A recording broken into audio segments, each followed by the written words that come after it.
Spring break that year, the gang, Maya, the firecracker with an infectious laugh, Ben, the perpetually broke artist with a heart of gold, and Sarah, the voice of reason who somehow kept us all tethered to reality, decided to go all out. We pooled our meager savings, raided every discount code we could find online, and ended up with a weekend yacht rental down at the coast. "Are you seriously telling me we're actually doing this?" I asked, squinting at the sleek white yacht bobbing in the marina.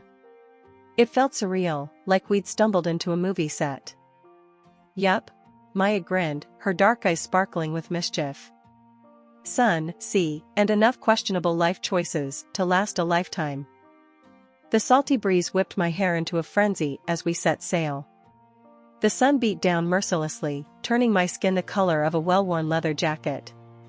The rhythmic slap of waves against the hull was a soothing lullaby, punctuated by the raucous laughter of my friends as they tried to master the art of sailing. Docking at the yacht club for lunch, we were greeted by a scene straight out of a luxury magazine. Gleaming yachts lined the pier, their owners sipping cocktails under giant umbrellas. We, however, stuck out like sore thumbs in our mismatched beach wear and overflowing backpacks. Suddenly, a voice broke through the cacophony. "Lost, are you?" I turned to see him, a man with eyes that held the blue of the ocean and a smile that could melt glaciers. He was tall, tanned, and exuded an aura of effortless confidence that made my breath hitch. No," stammered Sarah, ever the social butterfly. "Just admiring the scenery." "Well, the best scenery is always out at sea," he said, his gaze settling on me. "My name's Anthony. You guys wouldn't happen to be looking for an adventure, would you?" A slow smile crept across my face. "Adventure?" I echoed, raising an eyebrow at Maya, who shrugged mischievously. "Maybe. What kind of adventure did you have in mind? How about I take you all for a spin?" Anthony gestured towards his own yacht, even bigger and more luxurious than the others around us. "My treat." I exchanged another glance with Maya. "We can't exactly just." "Come on, Kylie," Ben chimed in, his artist's eyes gleaming with excitement. "When are we ever going to get another chance to sail on a yacht like that?" "Yeah," Maya added, nudging me with her elbow. "Live a little, right?" Anthony chuckled. "Exactly. So, what do you say?" Hesitation flickered across me. This whole situation felt too good to be true. But then I looked at my friends, their faces brimming with anticipation, and the accountant in me took a back seat to the thrill seeker. "All right," I said, a grin spreading across my face. "Let's do it." Stepping onto Anthony's yacht was like entering another world. Plush carpeting, gleaming mahogany furniture, and a stocked bar that could rival any high-end restaurant. It was the kind of luxury I'd only ever seen in magazines. "Wow," I breathed, taking it all in. "Welcome aboard," Anthony said, offering me his hand. His touch sent a jolt through me, a spark that had nothing to do with the borrowed life raft vest strapped to my chest. The rest of the weekend felt like a dream. We snorkeled in crystal-clear waters, kayaked through secluded coves, and spent evenings sprawled on the deck under a sky thick with stars. Anthony and I spent most of the time together, talking about everything and nothing. He was funny, intelligent, and surprisingly down-to-earth, despite his obvious wealth. By the time we reluctantly disembarked at the end of the weekend, we were both sporting impressive tans and a connection that went deeper than just sun-kissed skin. We exchanged numbers, promising to stay in touch, and a small part of me wondered if this was the end of our fairy tale. But fate, it seemed, had other plans. A few days later, Anthony called, inviting me to a quaint little cafe he knew. We spent hours lost in conversation, and by the end of the night, it was clear that the spark we'd shared on the yacht had only grown stronger. We started dating soon after, and it felt like everything fell into place. Anthony treated me like a queen, showering me with affection and introducing me to a world I'd never known existed. Fine dining, weekend getaways, and even a surprise hot air balloon ride, he pulled out all the stops. A year later, while on a romantic weekend in Paris, Anthony got down on one knee, a dazzling diamond ring glinting in the candlelight. "Kylie," he said, his voice thick with emotion, "will you marry me?" Tears welled up in my eyes. Yes, I whispered, the word a burst of joy and disbelief. Meeting his mother, Eleanor, was a different story altogether. A tall, imposing woman with an icy stare that could curdle milk, she surveyed me from head to toe the moment I stepped through the door of their mansion. "So, you're the one who captured Anthony's heart," she said, her tone laced with something that felt suspiciously like disdain. "It's nice to meet you, Mrs. Davenport," I replied, trying to project an air of confidence despite the butterflies fluttering in my stomach. The rest of the evening was a tense affair. Eleanor made subtle jabs about my background, Reed, not born with a silver spoon, and seemed determined to find fault with everything I did. Anthony, bless his heart, tried to bridge the gap, but the tension was thick enough to cut with a knife. Finally, as I was getting ready to leave, Eleanor pulled me aside. "Look, Kylie," she said, her voice surprisingly low. "I may not be thrilled about your social standing, but Anthony loves you, and that's all that matters. Just don't disappoint him." The eyes were barely dry before Anthony announced, with a mischievous glint in his eyes, "There's a little surprise waiting for you at the company, Mrs. Davenport." Eleanor's perfectly arched eyebrow shot up. "A surprise, you say?" Her voice held a hint of suspicion, a quality I was becoming increasingly familiar with. "Just a little something to keep Kylie busy," Anthony reassured her, squeezing my hand. My heart hammered a frantic rhythm against my ribs. What surprise? The surprise turned out to be a corner office overlooking the bustling city skyline and a shiny new title, assistant accountant. Eleanor Davenport Industries, a steel and concrete empire built from scratch by the formidable woman herself, was now my workplace. Working alongside Anthony was a dream come true. We exchanged stolen glances and whispered jokes during meetings, a secret language only we understood. But navigating the minefield that was Eleanor's presence was a whole other story. Our interactions were limited to clipped greetings and terse exchanges during family dinners. It was a tense ballet of forced smiles and polite conversation, punctuated by Anthony's booming laughter as he tried, mostly in vain, to lighten the mood. Years flew by in a blur of board meetings, quarterly reports, and the gnawing ache of an unfulfilled dream. Getting pregnant, it seemed, wasn't as simple as the sappy romance novels I devoured in college. Doctor visits became a routine, each negative pregnancy test a tiny punch to the gut. Anthony remained a rock, his love unwavering, but I saw the flicker of disappointment cloud his eyes sometimes. I buried myself in work, pouring my energy into the company. Eleanor, surprisingly, didn't seem to mind. In fact, she'd occasionally toss a compliment my way, acknowledging a well-structured report or a particularly insightful suggestion. It was a small victory, a grudging acceptance of my abilities, but a victory nonetheless. One evening, after a particularly grueling board meeting, Eleanor caught me packing up my briefcase. "You're good at your job, Kylie," Eleanor began, her voice devoid of its usual frostiness. "Damn good, actually." A shy smile tugged at the corner of my lips. "Thank you, Mrs. Davenport." "But," she continued, her gaze turning steely, "work shouldn't be your entire life. You and Anthony." She trailed off, leaving the sentence unfinished. But the unspoken message hung heavy in the air. "You and Anthony need to start a family." "We're trying," I blurted out, surprising myself with my honesty. "We've been trying for years, but..."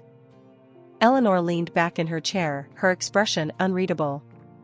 "Sometimes," she said finally, "life doesn't always go according to plan. But that doesn't mean there isn't happiness to be found." Her words were cryptic, yet strangely comforting. Was it a softening? A flicker of empathy beneath the steely exterior? It was hard to tell. At one of the family dinners at Eleanor's house, Anthony strutted into the kitchen, a triumphant grin plastered on his face. "Guess who just hired the most stunning secretary the company's ever seen?" he announced, wrapping his arm around me in a hug that felt more performative than usual. I stifled a sigh. Anthony had a way of making even the most mundane announcements sound like earth-shattering news. "Really?" I managed, forcing a smile. Who is she? Tiffany, he said, his voice dropping a seductive octave. Blonde hair, legs that go on for miles, and a smile that could melt glaciers. Eleanor, who had been engrossed in the financial section of the newspaper, finally lowered it with a sigh. New secretary, huh? She said, her gaze sharp as a hawk's. Yeah. Anthony beamed. Think she'll liven up the place a bit, don't you? Let's just hope she can handle a phone and a keyboard, I muttered under my breath. The remark slipped out before I could stop it. Anthony's grin faltered, and a flicker of annoyance crossed his face. Come on, Kylie, he said, his voice laced with a playful jab. Don't be jealous, because the new girl has legs that could go all the way to next Tuesday. Heat flooded my cheeks. Jealous? Honestly, the thought hadn't even crossed my mind. I was more concerned about Anthony's hiring practices than threatened by some clueless blonde bombshell. But before I could retort, Eleanor slammed her newspaper down on the table, the sound echoing through the opulent dining room. Jealous? She boomed, her voice laced with steel. Kylie is your wife, and a damn good accountant at that. You'd do well to remember that. Looks fade, Anthony, but intelligence and loyalty? Those are qualities to treasure. My jaw dropped. Never in my wildest dreams did I imagine Eleanor coming to my defense like that. A flicker of warmth, a rare spark of something resembling approval, warmed her icy blue eyes. Anthony, still flustered, mumbled an apology. Look, Kylie, I was just kidding around. Tiffany seems eager to learn, that's all. I wasn't quite convinced, but I decided not to push it any further. Eleanor's unexpected intervention had caught me off guard, but I couldn't deny it felt good to have her on my side, even for a fleeting moment. Months crawled by, and Tiffany, the so-called secretary, remained a thorn in my side. Her skirts seemed to get shorter with each passing week, clinging to her curves like a second skin. One particularly egregious day, she sashayed into the office wearing a blouse that wouldn't have looked out of place in a nightclub. Honey, I couldn't help but mutter under my breath, this is an office, not a peep show. Tiffany, of course, had to overhear. She stopped mid-twirl, a saccharine smile plastered on her face. Oh, this old thing? She cooed, batting her eyelashes at me. Unlike some of us, I can actually pull off any style. It was infuriating. The way she sashayed around the office, her every movement calculated to draw attention, was like nails on a chalkboard. Worse, Anthony seemed completely oblivious, or worse, encouraging it. The final straw came one evening when Anthony, reeking of cologne that wasn't mine, announced he was dropping Tiffany off at home since she missed her bus. Maybe I should take a cab home more often, I said, my voice surprisingly calm. Since you seem to be so busy these days. Anthony's face flushed. That's not what I meant, he stammered. Look, it's nothing. Just a ride home. No big deal. But it was a big deal. It was a giant, flashing neon sign screaming infidelity right in my face. And I was done ignoring it. The walk home felt like an eternity. The city lights blurred into a kaleidoscope of colors as tears streamed down my face, each drop a tiny shard of heartbreak. A taxi finally screeched to a halt, its yellow glow a beacon in the gathering darkness. As the night deepened, the silence in the apartment became deafening. Anthony still hadn't come home. And for the first time in years, I didn't feel lonely. I felt adrift, unmoored from the life I thought I'd built. The following days were a blur of forced normalcy. Anthony avoided me, his apology text a pathetic attempt at damage control. I kept my head down at work, the fluorescent lights buzzing overhead like angry bees in a hive. Then, one seemingly ordinary Tuesday, the dam broke. I was heading to the break room for a much-needed coffee fix when I heard a familiar giggle coming from Anthony's office. My heart skipped a beat, a cold dread settling in my stomach. Without a second thought, I threw open the door, the sight that greeted me making the blood drain from my face. Anthony was sprawled on the couch, his tie askew, his face flushed. Tiffany, her skirt hiked up to a point of no return, straightened her blouse with a smirk that could curdle milk. "Well," I said, my voice surprisingly calm, the coldness in it sharper than a glacier. "Look who decided to throw an impromptu office party." Anthony scrambled to his feet, his face a mask of guilt and panic. "Kylie, it's not what it looks like," he stammered. "Oh, really?" I raised an eyebrow, my gaze flickering between them. "Because from where I'm standing, it looks pretty damn incriminating." Tiffany, the little viper, had the audacity to laugh. "Relax, uptight. It was just a little fun." "Fun?" I repeated, my voice laced with venom. "At the expense of our marriage? You're both pathetic." That evening, as I sat hunched over a laptop, Anthony sauntered into the living room, a smug grin plastered on his face. He tossed a document onto the coffee table in front of me, the crisp white paper crackling like a gunshot in the silence. "There," he announced, his voice laced with a bravado that did little to mask the underlying nervousness in his eyes. "Divorce papers. Sign them, and let's get this over with. This marriage is over." It's been over for a while now, frankly. "But, why?" The question tumbled out, raw and desperate. 8 years of my life, poured into this relationship, and this was how it ended? On a crumpled piece of paper, discarded like yesterday's trash? "Why?" he repeated, a cruel edge creeping into his voice. "Because you're, you, Kylie. Uptight, boring, always working. And then there's Tiffany's pregnant," he declared, a smug satisfaction coloring his tone. "We're going to have a baby. A real family." The words were a slap in the face, a cold reminder of the unfulfilled dreams that haunted the quiet corners of our marriage. Tears welled up in my eyes, but I blinked them back, refusing to give him the satisfaction of seeing me crumble. "So, sign the papers," he repeated, his voice clipped with impatience. "The sooner the better. Frankly, you just annoy me." Annoy him? After all these years, all I was an annoyance? A bitter laugh escaped my lips, a harsh, humorless sound that echoed in the sterile silence of the room. "Get out," I said, my voice surprisingly steady. "Just get out of my sight." Anthony hesitated for a moment, a flicker of something like surprise crossing his face. Then, with a shrug, he turned and headed for the bedroom. Moments later, the rumble of a suitcase being dragged across the floor filled the apartment. He emerged a few minutes later, a duffel bag slung over his shoulder. He didn't look at me, didn't even offer a goodbye. He simply opened the door, stepped out, and slammed it shut behind him with a finality that sent a tremor through the room. Tears finally spilled down my cheeks, hot and unchecked. I crumpled onto the couch, the weight of his betrayal a physical ache in my chest. After a while, I stumbled to my feet and picked up the divorce papers, my gaze blurring over the legalese. Suddenly, the urge to fight, to not go down without a battle, surged through me. But who could I turn to? My parents were gone, and my friends, scattered across the country, felt like a distant memory. Then, a thought struck me, a lifeline thrown across the churning sea of despair. Eleanor. She might not have been the warmest mother-in-law, but she was a force to be reckoned with, a woman who wouldn't hesitate to take down anyone who threatened her family. Eleanor's opulent living room felt more like a war room than a place of comfort. The air crackled with barely contained fury as I explained Anthony's callous departure and Tiffany's supposed pregnancy. That conniving little tart. Eleanor spat, her voice laced with ice.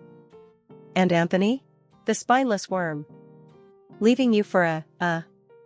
She trailed off, searching for an insult that could adequately express her disgust. "For someone like her." Her words, surprisingly comforting, sparked a flicker of defiance within me. "There's more," I said, my voice gaining strength.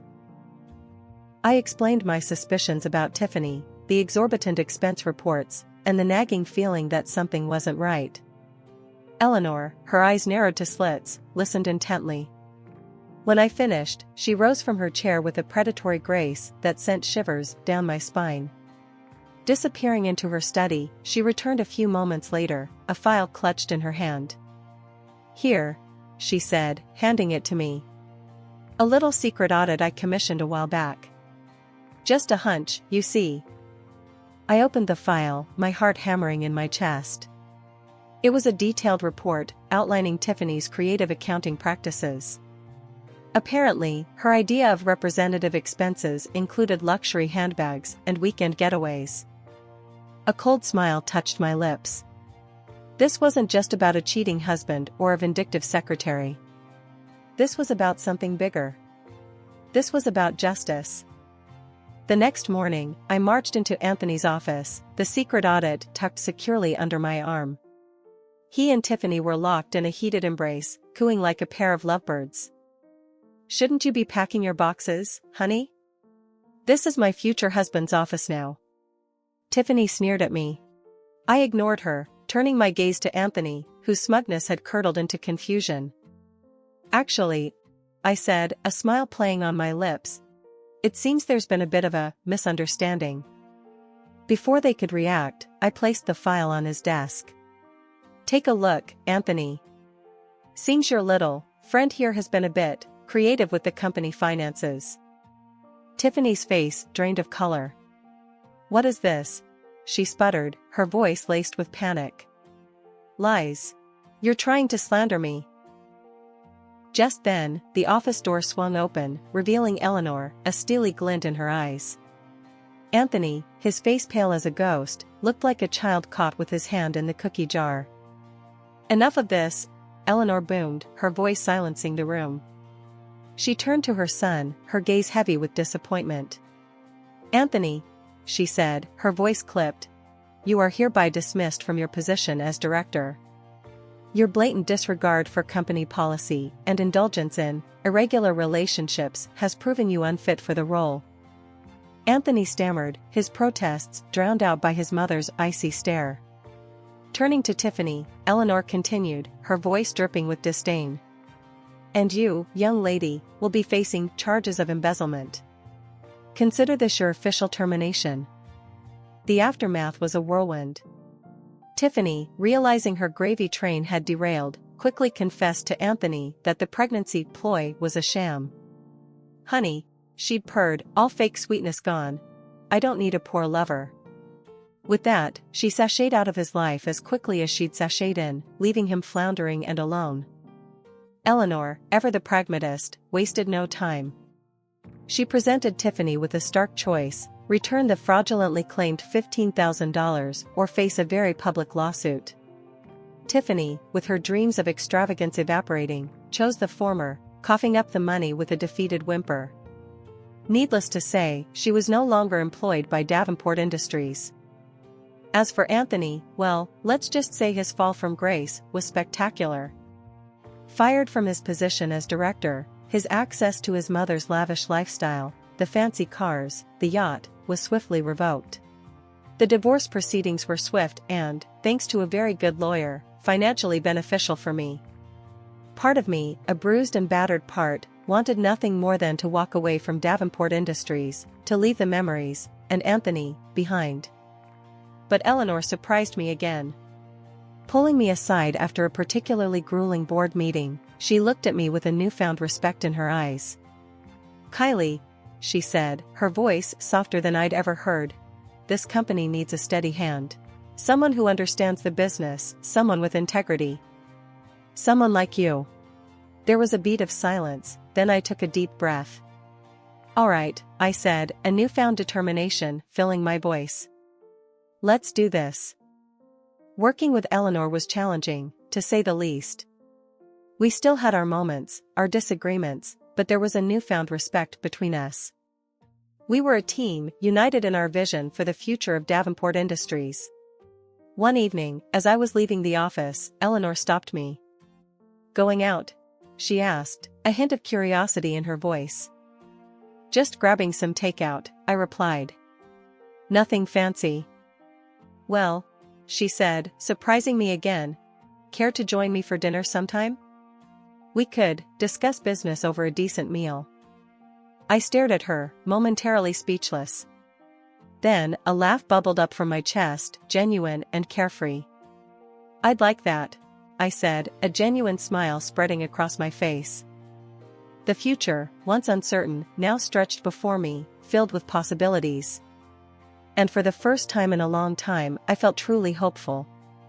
The road ahead might have unexpected turns, but I was ready to face them, head-on, with a newfound strength and a formidable, and surprisingly friendly, ally by my side.